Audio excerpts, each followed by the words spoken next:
पुण्यातून एक मोठी बातमी समोर आली आहे। राष्ट्रीय तपास यंत्रणा अर्थात NIA कडून 19 वर्षीय तरुणाला जी आहे ती ताब्यात घेतल्याची माहिती मिळते।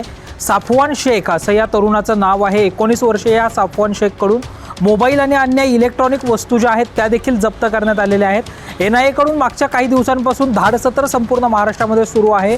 देशभरात मोठ्या प्रमाणावर NIA कारवाई करताना आपल्याला पाहायला मिळते। देशभरातून 2,500 जणांना NIA ने ताब्यात घेतल्याची माहिती देखील मिळते। अमरावतीमध्ये काल मध्यरात्री धाड पडली, त्यानंतर पुण्यामध्ये देखील 19 वर्षीय तरुणाला जे आहे साफवान शेख या तरुणाला जे आहे ते NIA ने ताब्यात घेतल्याची माहिती मिळते। ISISच्या एका टेलिग्राम ग्रुपमध्ये तो सहभागी होता अशी माहिती मिळते। एकंदरीतच आता साफवानकडून नेमकी कोणती माहिती NIA ला मिळते, त्याचा नेमका काय प्लॅन पुढचा होता हे सगळं पाहणं महत्त्वाचं आहे। याबाबत आता NIAच्या चौकशीतून कोणतं मोठं निष्पन्न होतं हे पाहणंही महत्त्वाचं असणार आहे। अजय उभेसह Sanket Deshpande, top news Marathi, Pune. Come on guys, hurry up. अरे सुन ना, एक ब्रेक ले लेते हैं। Guys, I am telling you, तुम लोगों को सही से ट्रैकिंग नहीं आता। But that's okay, you can learn. रोज का ढक्कन देना। तो ये रेड वाला है, सही वाला देना। अबे ढक्कन,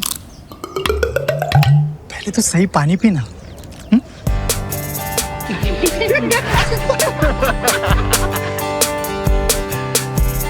Manikchand Oxyrich, proudly Indian.